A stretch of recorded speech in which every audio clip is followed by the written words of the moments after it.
Hey guys, welcome back kay Mr. Yuhu. At ako nasasabik na maghatid sa iyo ng isa pang detalyadong pagsusuri. Pinag-uusapan natin ang Edifier D32 Tabletop Wireless Bluetooth Speaker. Isang speaker na nagdadala ng retro vibes na may modernong teknolohiya at hindi ka panipaniwalang tunog. Mahilig ka man sa musika, pelikula o podcast, nasa speaker na ito ang lahat ng kailangan mo para maging mas mahusay ang iyong karanasan sa pakikinig. As you can see, nandun lang din. Hindi ba't napakaganda nito sa sahig na gawa sa kahoy? Ito ay talagang isang nakamamanghang tagapagsalita. Ngayon guys, bago tayo sumabak sa buong pagsusuri, siguraduhing mag-like, mag-komento at mag-subscribe at manatili dahil meron kaming isang kahangahangang giveaway na darating sa inyo. Kaya i-click ang notification button para sa pinakabagong giveaway at video. Ngayon guys, tatalon tayo at titingnan ang unboxing. Tandaan. Meron din kaming ilan pang Edifier speaker na aktwal naming nasuri at nakagawa kami ng Edifier Wi-Fi setup kung saan bahagi ang speaker na ito. Ang mga video ay nasa mga link.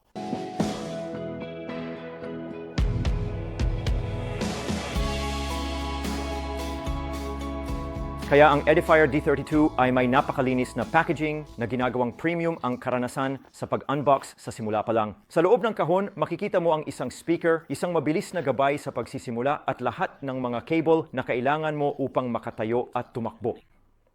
Kabilang dito ang isang USB-C hanggang USB-C na audio cable at isang 3.5 mm hanggang 3.5 mm na audio jack, pati na rin para sa lahat ng iyong wired na pangangailangan sa koneksyon. Ang mga feature ng Edifier D32 ay isang handmade wooden case, gaya ng makikita mo doon. Meron itong magandang retro na disenyo. Ang kombinasyon ng mga kahoy at metal na accent ay talagang nagbibigay ng isang nakaistilong vintage na hitsura. Ito ay isang compact na speaker na nag-i-impake ng isang suntok, ngunit guys, mukhang elegante pa rin ito upang magkasya sa Duento espasyo. Kaya kung dito sa sala ko, kwarto ko, opisina ko, mukhang perpekto at mahilig din ako sa retro furniture. Sa London, marami akong kinokolekta noon at akmang-akma ito sa retro na piraso, ngunit napakamoderno rin ito. Ang accordion grill at makinis na 12mm MDF cabinet ay hindi lamang idinisenyo upang mapahusay ang tunog, ngunit mukhang kamangha-mangha. Makikita mo kung gaano karaming atensyon at detalye ang napunta sa disenyo. At hindi lamang ang disenyo, kundi pati na rin ang pagkakaroon ng maliit na logo, ang magagandang susi, ang katotohanan ito ay talagang wireless. Dagdag lang ang lahat. At ang disenyo, ibig kong sabihin, wow! Isa ito sa mga pinaka-nakamamanghang retro aesthetics na nakita ko sa isang speaker. Muli, ang kombinasyon ng wooden veneer finish, braided fabric grill at metal accent ay talagang nagpapatingkad sa speaker. Meron itong klasikong vintage radio vibe. Hindi ko alam kung nakakita na kayo ng mga lumang wireless speaker. Ang ilan sa aking pamilya ay meron noon malalaking wireless. Dati ganito ang itsura nila. Available din ito sa dalawang pagtatapos. Kaya meron kang walnut at pati na rin ang puti. Kaya nakuha ko ang version ng walnut dito at talagang kasya ito sa silid ng hindi napakalaki. At ito ay isang katulad na uri ng estilo sa ilan sa iba pang mga nagsasalita ng Edifier na mayroon ako. Ito ay mukhang napakaganda ngayon. Ang D32 ay sapat na compact upang lumipat sa paligid. Ginagawa itong portable at maraming nalalaman. Inilalagay mo man ito sa iyong sala, kwarto o kahit nadalhin ito sa labas, madali itong ilipat. Ang speaker at ang magandang bagay ay ito ay talagang wireless din. Kaya ito ay Bluetooth wireless, kaya maaari mo itong paganahin at pagtapos ay dalhin ito kahit saan mo gusto. Kaya't dalhin ito sa mga barbecue, sa beach, mga picnic, at ang speaker ay hindi magkakamali. Kaya ito ay ganap na perpekto at ginagamit ko ito sa labas ng aking sarili. At muli, gagamitin namin ito sa setup ng Wi-Fi speaker. Kaya maaari mong ipares ito. Sa iba pang mga Edifier speaker na magkaroon ng kumpletong solusyon para sa iyong tahanan na mahusay, ngayon pag-usapan natin kung gaano kadali itong gamitin. Kaya walang putol na gumagana ang Edifier D32 sa Edifier Connects app na ipapakita ko sa iyo dito lang. Ito ay binuo para sa parehong iOS at Android. Ang pag-setup ay sobrang simple. I-download lang ang app, isaksak ang speaker at automatikong may detect ng app ang speaker at gagabayan ka sa proseso ng koneksyon sa Wi-Fi. Sa ilang pagtap lang, handa ka nang umalis. Ngayon guys, ang magandang bagay sa app, tulad ng lahat ng iba pang 5 speaker, ang mga electric control, lahat ng uri ng feature. Kaya mula sa pagsasaayos ng mga setting ng EQ hanggang sa paglipat sa pagitan ng iba't ibang audio mode, maaari kang pumili mula sa mga sound preset tulad ng classic, monitor, dynamic o vocal. Ito ay talagang depende sa kung anong uri ng musika ang iyong pinakikinggan. At ang magandang bagay ay mahalagang i-tweak ang tunog dahil ang mga speaker ay laging may kasamang sound set sa pangkalahatan.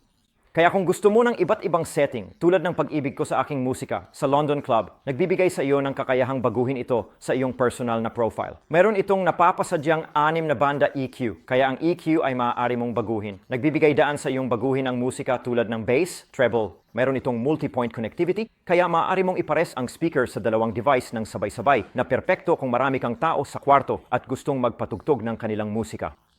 Ang app mismo ay napaka-intuitive at madaling kontrolin ang lahat mula sa iyong telepono. Isa lang sa mga maliliit na touch na yon, tulad ng sa Edifier, sa lahat na gumagawa ng buong karanasan ng user. Yan ay isang magandang bagay sa Edifier. Ang kalidad ng build, ang kalidad ng tunog, ang kakayahang gamitin ito mo Wi-Fi, lahat ay talagang ginagawang kahanga-hanga. Ngunit ang pinakamahalagang bahagi guys, alam kong gusto mong maabot ko ito, ay ang tunog. Ang Edifier D32 ay talagang humahanga sa kalidad ng audio nito. Nagtatampok ito ng dalawang 15-watt silk dome tweeter at isang 30-watt long throw mid-low driver na nagtutulungan upang magbigay ng mahusay na balancing soundstage. Ang tunog ay nakakagulat na malalim para sa laki nito. Nakikinig ka man sa mga bass-heavy track o mga kanta na nakatuon sa boses, ang D32 ay gumagawa ng isang kamanghamanghang trabaho. Kaya guys, pupunta ako sa 1 minuto at ipapakita ko sa inyo ang ilang mga track na pinakinggan ko. Kaya pinakinggan ko ang Black Eye ni Ali X.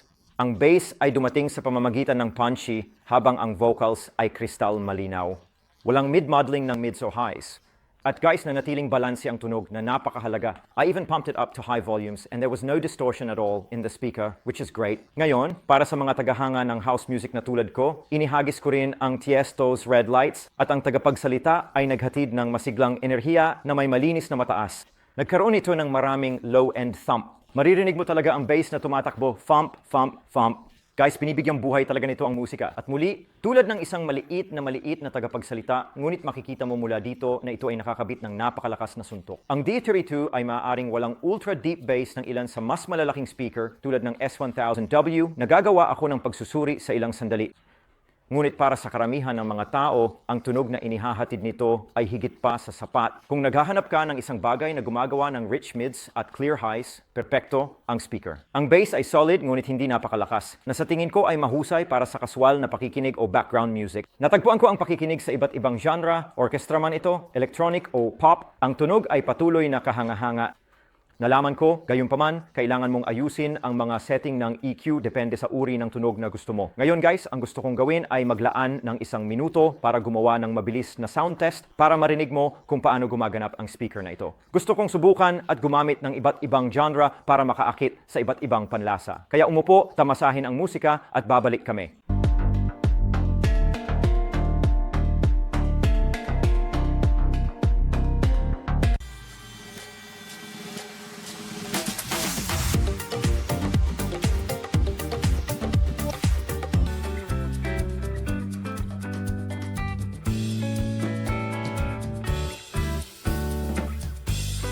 Kaya guys, tulad ng nakikita mo, ang tunog dito ay talagang hindi ka pani-paniwala. Maririnig mo ito sa speaker. Ngunit sa palagay ko, ang magandang bagay tungkol sa speaker ay ang pagkakakonekta. Gamit ang Edifier D32, maaari kang mag-stream ng musika ng wireless gamit ang Bluetooth 5.3 o kumonekta gamit ang Wi-Fi o Apple AirPlay 2 para sa dekalidad na lossless na audio.